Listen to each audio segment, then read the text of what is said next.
पण कायदा जरी असला प्रत्येक ह्याच्यात कसं आहे, यावेळेस आपल्या देशावर इंग्रजांचं राज्य होतं.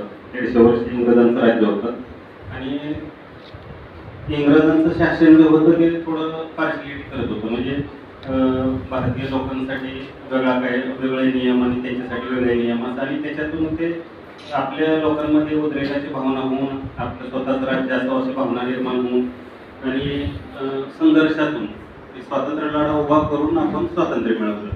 स्वातंत्र्य मिळाल्याच्या काही ठराविक कालावधीमध्ये म्हणजे नेते होते ते पण स्वातंत्र्य म्हणजे देशप्रेमानं भारावलेले होते आणि त्यांनी त्यागाच्या भूमिकेतून काम करत होते.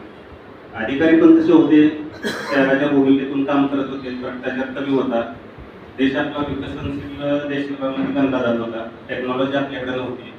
जपान म्हणा, काही मित्र देश होते रशिया, याच्या मदतीने आपण बऱ्याच टेक्नॉलॉजीचा वापर करून देश चालवत होतो. पण नंतरच्या काळामध्ये जे काय त्यागाची भावना होती त्या ठिकाणी थोडा स्वार्थ यायला लागला. लोकप्रतिनिधींमध्ये पण तसं झालं, अधिकाऱ्यांमध्ये पण तशा भावना निर्माण व्हायला लागल्या स्वार्थाच्या, आणि त्याच्यातून मग भ्रष्टाचार असेल त्या गोष्टी थोड्या वाढत्या होत असल्याच्या जाणवायला लागल्या. आणि मग त्याच्यावरती लोकांना पण असं जाणवू लागलं की जे प्रशासन चालतंय त्याच्यात आमचा सहभाग पाहिजे. प्रशासन कसं चालतंय ह्याला आम्हाला पण त्याची साक्षीदार व्हायचं आहे. प्रशासनामार्फत किंवा शासनामार्फत ज्या काही योजना राबवल्या जातात त्या कशा राबवल्या जातात, त्या राबवण्याची पद्धत काय आहे, त्याचे लाभार्थी कोण आहेत, कसे आहेत, काय याच्या संदर्भात आम्हाला पण माहिती पाहिजे अशा लोकांमध्ये चळवळीच्या माध्यमातून मागणी होऊ लागते.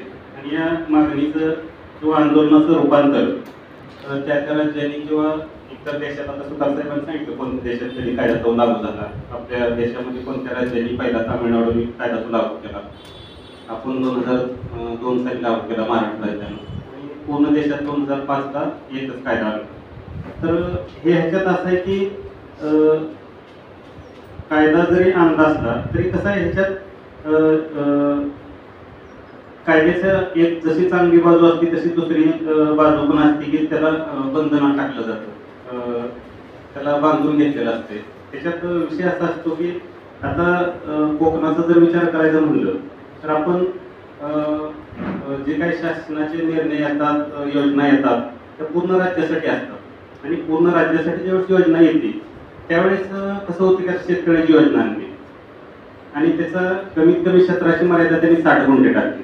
आता 60 गुंठे क्षेत्र मर्यादा टाकल्याच्यानंतर कोकणातल्या शेतकऱ्यांवर अन्याय झाल्यासारखं झालं.